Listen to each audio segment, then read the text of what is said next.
Ang hisgutanan may tungod sa believers o ang mga magtotoo nga may 8 kabutang.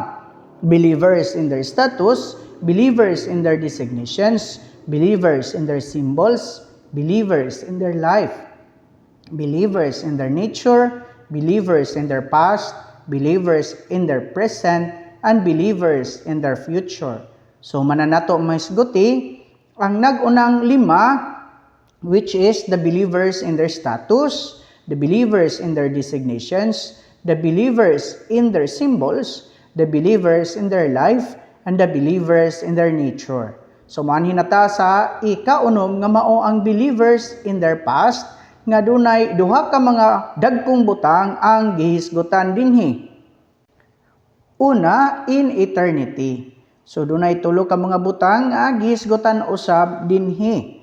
Una, foreknown by God, according to the foreknowledge of God. So mala sa Romans 8:29, ug according to God's good pleasure which He purposed in Himself.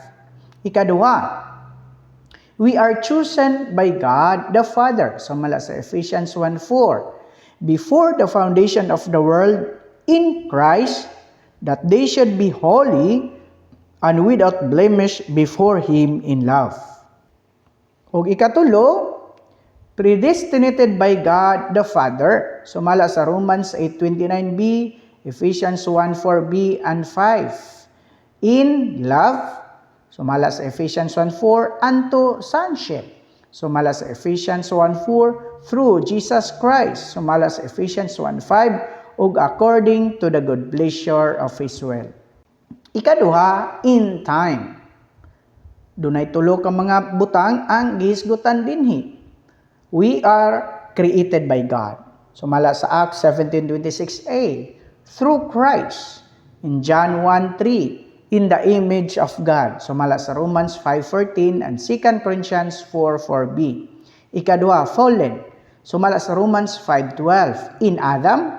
Romans 5:19, of sin. Romans 7:17, 18, 21, and 23. Ikatulo, dead in offenses and sins. So mala sa Ephesians 2:1 and 5.